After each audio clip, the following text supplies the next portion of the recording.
제1부 천년 수도의 탄생 헤이안쿄의 건설. 프롤로그. 일본에는 수많은 도시가 있습니다. 세계적인 대도시 도쿄, 국제무역항으로 발전한 오사카, 원자폭탄의 아픔을 간직한 히로시마. 그러나 일본인의 정신과 전통, 그리고 문화의 뿌리를 가장 깊이 품고 있는 도시를 꼽으라면 많은 사람들은 교토를 떠올립니다. 교토는 단순히 오래된 도시가 아닙니다.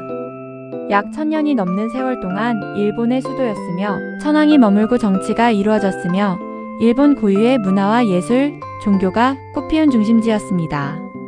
오늘날에도 교토에는 수천 개의 신사와 사찰, 오래된 골목과 전통 목조 건축물이 남아있으며 일본 문화의 원형을 간직한 도시로 평가받고 있습니다. 그렇다면 일본의 수도는 왜 교토가 되었을까요? 그리고 교토는 어떻게 1000년 동안 일본의 중심 도시로 자리 잡을 수 있었을까요? 그 답을 찾기 위해 지금으로부터 약 1200여 년 전으로 시간을 거슬러 올라가 보겠습니다. 1. 나라 시대와 새로운 수도의 필요성. 8세기 후반의 일본. 당시 수도는 나라에 있었습니다. 710년 헤이조쿄 천도, 710 이후 나라는 일본 최초의 본격적인 계획도시로 성장했습니다. 당시 일본은 중국 땅 61만 8907의 정치 제도와 문화를 적극적으로 받아들이며 중앙집권 국가를 만들어가고 있었습니다. 나라에는 웅장한 사찰들이 세워졌고 불교는 국가를 지탱하는 중요한 이념으로 자리 잡았습니다. 대표적인 건축물이 바로 도다이지입니다. 이곳에는 세계 최대 규모의 청동 불상 가운데 하나인 대불이 조성되었으며 국가의 안녕과 번영을 기원하는 중심 사찰이었습니다. 그러나 시간이 흐르면서 문제가 나타나기 시작했습니다. 사찰과 승려들의 정치적 영향력이 지나치게 커진 것입니다. 일부 고승들은 국가 정책에까지 영향력을 행사했고 황실은 수도가 종교 세력에 지나치게 좌우되는 상황을 우려하기 시작했습니다. 새로운 시대에는 새로운 수도가 필요했습니다. 2. 간무천황 73만 7806의 결단. 794년 일본 역사에서 가장 중요한 사건 가운데 하나가 일어납니다. 바로 헤이안 천도 794입니다. 이를 추진한 인물은 일본 제50대 천황인 간무천황 73만 7806이었습니다. 간무천황은 단순히 수도만 옮긴 것이 아니었습니다. 그는 새로운 국가를 만들고자 했습니다. 종교 세력으로부터 정치의 독립을 이루고 보다 강력한 중앙집권 체제를 구축하며 안정된 통치 기반을 마련하려 했습니다. 사실 간무천황은 처음부터 교토로 옮긴 것은 아니었습니다. 784년 나가오카쿄 천도 784를 단행했지만 홍수와 정치적 갈등 그리고 궁정 내 사건들이 이어지면서 수도로 정착하지 못했습니다. 결국 10년 뒤 새로운 후보지가 선택되었습니다. 그곳이 바로 오늘날의 교토였습니다. 3. 왜 하필 교토였을까? 새로운 수도를 정하는 일은 단순히 넓은 땅을 찾는 문제가 아니었습니다. 지리와 기후, 방어, 교통, 풍수까지 모두 고려해야 했습니다. 교토 분지는 3면이 산으로 둘러싸여 있습니다. 동쪽에는 히가시야마, 서쪽에는 니시야마, 북쪽에는 기타야마가 병풍처럼 도시를 감싸고 있습니다.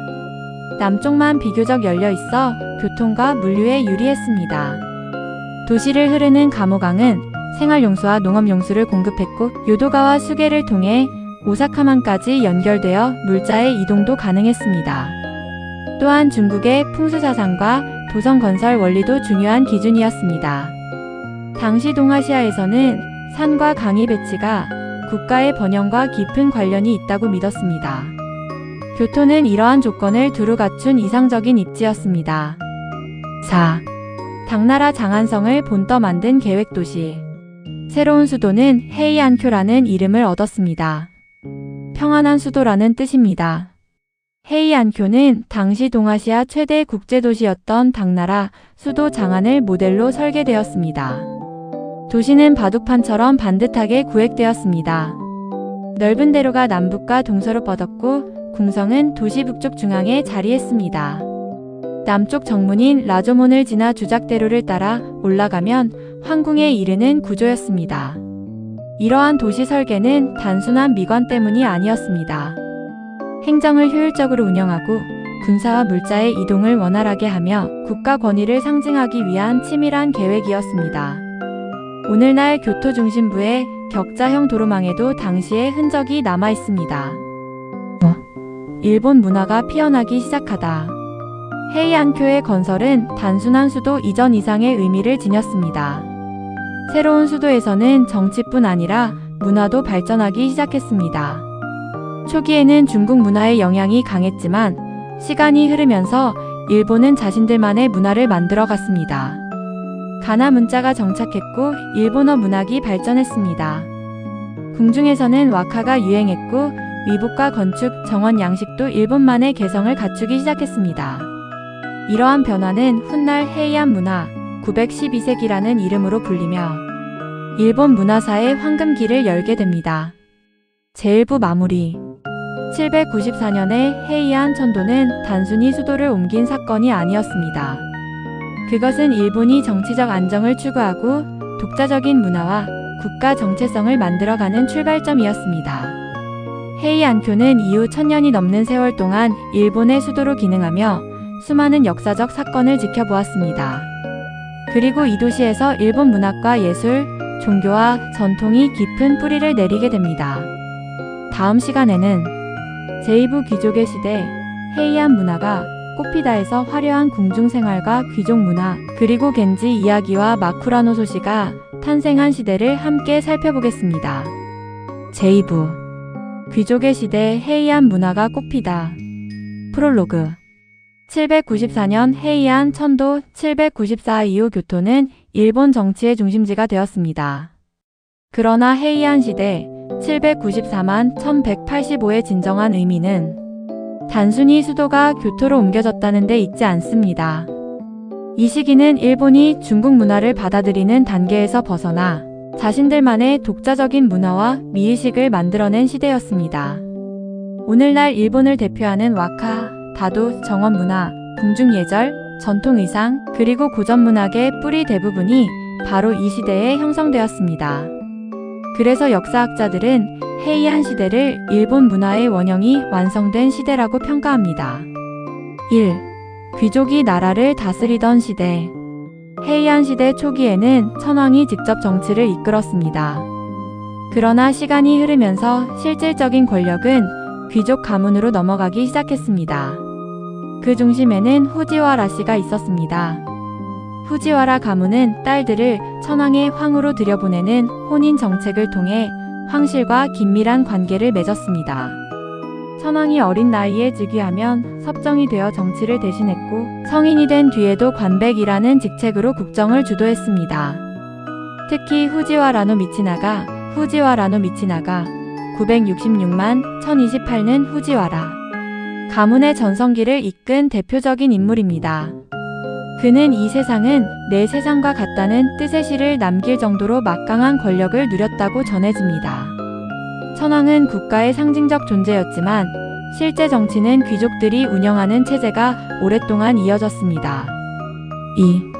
화려했던 궁중의 삶. 헤이안 시대 귀족들은 전쟁보다 학문과 예술을 중요하게 여겼습니다. 궁중에서는 와카를 짓고 향을 감상하며 계절의 변화를 노래하고 달과 꽃을 감상하는 문화가 발달했습니다. 의복 역시 계절과 행사에 따라 색을 달리했습니다. 특히 여성 귀족이 입던 주니히토에는 여러 겹의 비단옷을 겹쳐 입는 궁중 예복으로 색의 조화와 계절감을 중시하는 헤이안 시대의 미의식을 잘 보여줍니다.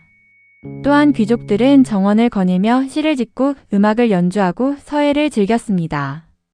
정치적 권력뿐 아니라 문화적 교양이 귀족의 중요한 자질로 여겨졌습니다. 3. 가나의 탄생과 일본 문학의 시작. 헤이안 시대 이전에 일본은 주로 한문을 사용했습니다. 그러나 한문은 일본어를 표현하기에는 여러 한계가 있었습니다. 이러한 문제를 해결하는 과정에서 가나가 만들어졌습니다. 가나는 한자의 일부를 단순화하여 만든 일본 고유의 문자 체계로 크게 히라가나와 가타카나로 발전했습니다. 특히 히라가나는 궁중 여성들 사이에서 널리 사용되며 새로운 문학의 시대를 열었습니다. 일본어를 자연스럽게 표현할 수 있게 되면서 감정과 일상을 섬세하게 기록하는 작품들이 등장하기 시작했습니다. 이는 일본 문학사에서 매우 중요한 전환점이었습니다. 4. 겐지 이야기의 탄생. 헤이안 시대를 대표하는 작품은 단연 겐지 이야기 11세기 초입니다. 이 작품을 쓴 사람은 무라사키 시키부 973, 1014 이후입니다. 겐지 이야기는 주인공 히카루 겐지의 삶과 사랑, 권력, 인간관계를 중심으로 펼쳐지는 장편 소설입니다. 54건으로 이루어진 이 작품은 인물의 심리와 감정을 매우 섬세하게 묘사하여 세계 최초의 근대적 장편 소설 가운데 하나로 평가받습니다. 오늘날에도 일본뿐 아니라 세계 여러 나라에서 번역되어 읽히며 일본 고전 문학의 최고 걸작으로 손꼽힙니다. 마쿠라노 소시와 일상의 아름다움. 겐지 이야기와 함께 헤이안 문화를 대표하는 작품이 있습니다. 바로 마쿠라노 소시 11세기 초입니다. 저자는 세이쇼나곤 966, 1025 이후입니다. 이 작품은 궁중생활과 자연, 사람들의 모습을 짧은 글로 기록한 수필집입니다. 특히 봄은 새벽이 가장 아름답다로 시작하는 첫 구절은 지금도 일본 문학을 대표하는 문장으로 널리 알려져 있습니다. 세이쇼나고는 화려한 사건보다 일상의 작은 아름다움을 발견하는 시선을 보여주었습니다. 이는 이후 일본 문화 전반에 큰 영향을 미친 미의식의 출발점이 되었습니다. 6. 불교와 신토의 공존. 헤이안 시대의 교토에서는 종교 문화도 크게 발전했습니다. 일본 고유의 신앙인 신토와 외래 종교인 불교는 대립하기보다는 서로 융합하며 발전했습니다. 이 시기에 크게 성장한 종파로는 사이초 76만 7,822가 세운 천태종과 구카이 77만 4,835가 전한 진원종이 있습니다. 이들은 중국에서 불교를 배우고 돌아와 일본에 새로운 사상과 수행법을 전했습니다. 이러한 불교 문화는 교토의 사찰 건축과 예술, 교육에도 깊은 영향을 남겼습니다. 7. 문화는 번영했지만 정치에는 그림자가 드리우다. 헤이안 시대는 문화적으로는 황금기였지만 정치적으로는 점차 불안정해졌습니다. 귀족 사회는 화려해졌지만 지방에서는 무장 세력이 성장하기 시작했습니다.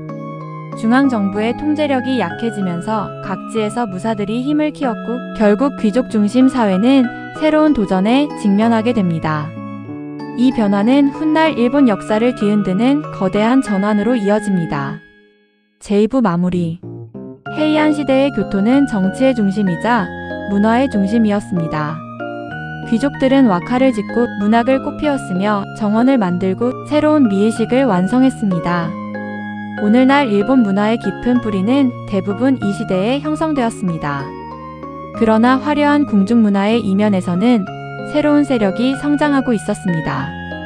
지방의 무사들은 점차 정치의 중심으로 다가오고 있었고 천년 동안 이어질 일본 역사에 새로운 장이 열릴 준비를 하고 있었습니다. 다음 시간에는 제3부 사무라이의 시대가 시작되다에서 겐페이 전쟁 1180만 1185가 가마쿠라 막부 성립 1192를 중심으로 귀족의 시대가 막을 내리고 무사의 시대가 시작되는 과정을 살펴보겠습니다.